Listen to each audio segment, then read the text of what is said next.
Matushka Olga Michael, a helper in restoring the works of God's hands, by Father John Shimchick. While all the canonized saints of North America have so far been men, over the past few years an Orthodox woman, native of North America, has slowly become known to more and more people, particularly other Orthodox women. Matushka Olga Michael, wife of the departed archpriest Nikolai O. Michael from the village of Kwethluk on the Kuskokwim River in Alaska, as described in Father Michael Oleska's book, Orthodox Alaska, was neither a, quote, physically impressive or imposing figure. She raised 8 children to maturity, giving birth to several of them without a midwife. While her husband was away, taking care of many other parishes, she kept busy raising her family and doing many things for other people. One is reminded of the story of Tabitha in the book of Acts 9:36. When hearing that, in addition to sewing Father Nikolai's vestments in the early years and crafting beautiful parkas, boots, and mittens for her children, she was constantly sewing or knitting socks or fur outerwear for others. Hardly a friend or neighbor was without something Matushka had made for them. Parishes hundreds of miles away received unsolicited gifts, traditional Eskimo winter boots, to sell or raffle for their building fund. All the clergy of the deanery wore gloves or woolen socks, which she had made for them. Page 203. While fulfilling many of the other tasks, like preparing the Eucharistic bread, that are often assumed by other priests' wives, she also knew the hymns of many feast days, including Palm Sunday, Holy Week, and Pascha in Yupik, her Eskimo language, by heart.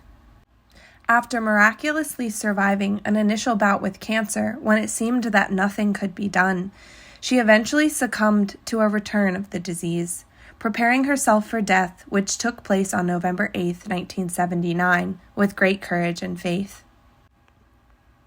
It appeared that the normal snow and river ice of that time of year would prevent many people from attending her funeral, but the weather uncharacteristically changed, and a southerly wind helped to melt the ice and snow, allowing parishioners from the neighboring villages to make the journey to Kwethluk. Quote, hundreds of friends filled the newly consecrated church on the extraordinarily spring-like day of her funeral. Upon exiting the church, the procession was joined by a flock of birds, although by that time of year, all birds have long since flown south. The birds circled overhead and accompanied the coffin to the gravesite. The usually frozen soil had been easy to dig because of the unprecedented thaw. That night, after the memorial meal, the wind began to blow again. The ground refroze, ice covered the river, winter returned. It was as if the earth itself had opened to receive this woman.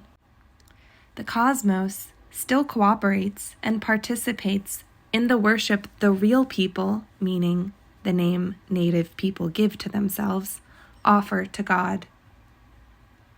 However, it is not just her story that has been so special and life-changing to others, but the actual encounter with her presence that has taken place in remarkable ways.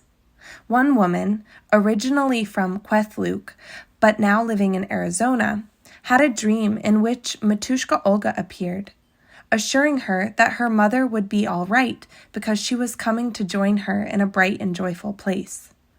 This woman did not know her mother was sick at the time, that she had been rushed to Anchorage, and that she would soon die. But the next day she received news of her mother's emergency evacuation and rushed from Arizona to Alaska, comforting her mother with the news Matushka Olga had brought her about her eternal destiny. The woman died in peace, and with her daughter, without the shock and grief that would have certainly ensued if the dream had not reassured her. Another woman, after viewing a picture of Matushka Olga, experienced a, quote, compassionate, loving, gentle, and very real, very accessible presence. The most detailed account comes from an Orthodox woman who, as in the previous example, had suffered for many years from the consequences of severe sexual abuse experienced as a child. This is her testimony of meeting Matushka Olga. One day, I was deeply at prayer and awake. I had remembered an event that was very scary. My prayer began with my asking the Holy Theotokos for help and mercy.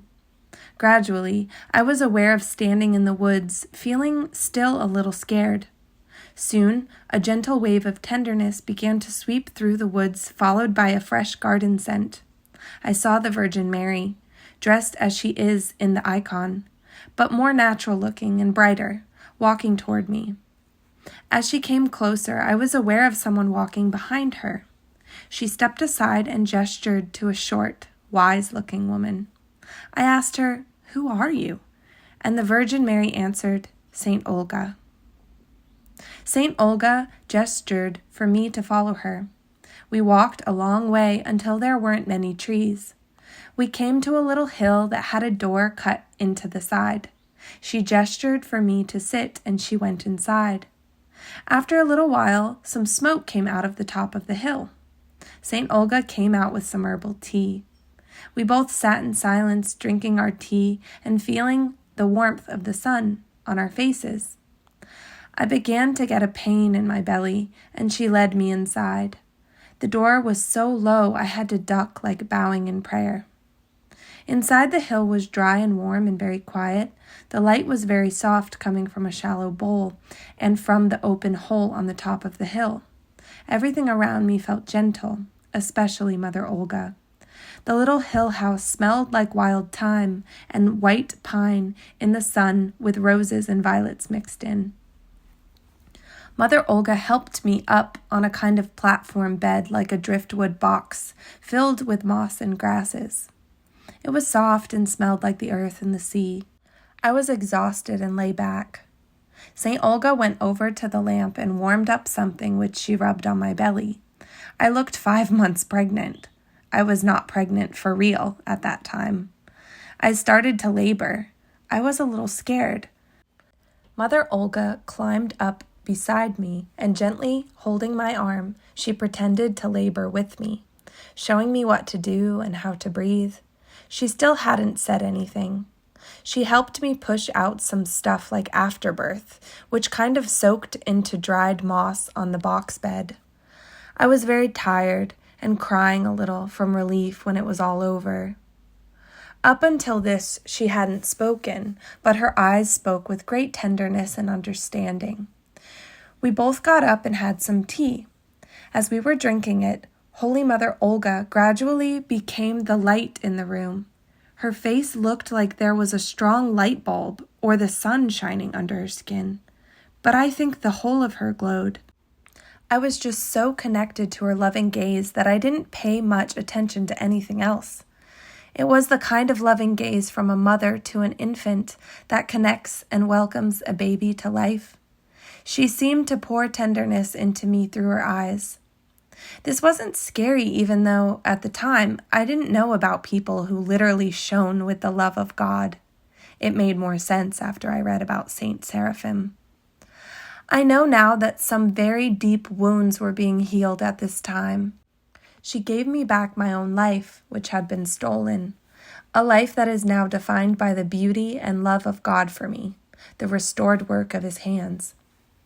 After some time, I felt like I was filled with wellness and a sense of quiet entered my soul, as if my soul had been crying like a grief-stricken, abandoned infant and now had finally been comforted. Even now as I write, the miracle of the peacefulness and also the zest for life which wellness has brought causes me to cry with joy and awe. Only after this did Holy Mother Olga speak. She spoke about God and people who choose to do evil things. She said the people who hurt me thought they could make me carry their evil inside of me by rape. She was very firm when she said, quote, "That's a lie. Only God can carry evil away. The only thing they could put inside you was the seed of life, which is a creation of God and cannot pollute anyone." I was never polluted. It just felt that way because of the evil intentions of the people near me. What I had held inside me was the pain, terror, shame, and helplessness I felt. We had labored together, and that was all out of me now. She burned some grass over the little flame, and the smoke went straight up to God, who is both the judge and the forgiver. I understood by the incense that it wasn't my job to carry the sins of people against me either. It was God's. And what an ever-unfolding richness this taste of salvation is. At the end of this healing time, we went outside together. It was not dark in the visioning prayer. There were so many stars stretching to infinity. The sky was all shimmer with a moving veil of light. I had seen the photos of the northern light, but didn't know that they move. Either Matushka Olga said, or we both heard in our hearts, I can't remember which, that the moving curtain of light was to be for us a promise that God can create great beauty from complete desolation and nothingness. For me, it was like proof of the healing, great beauty where there had been nothing before but despair hidden by shame and great effort. What is one to make of these accounts? If nothing else, for now, one can acknowledge the special place that Matushka Olga has had in the lives of certain Native people and a growing number of contemporary women. But it is in this slow and gradually expanding process of knowledge, which moves from local veneration to broader awareness, that God reveals how He can be wonderful in His saints. Matushka Olga was herself a midwife and may have also known from personal experience the traumas of being abused earlier in her life. Perhaps it is in this role as an advocate for those who have been abused, particularly sexually, that God will continue to use Matushka Olga in drawing, quote, straight with crooked lines. His work of, quote, creating beauty from complete desolation and nothingness. If God wills, may it also one day be possible to exclaim, O blessed Mother Olga, pray to God for us.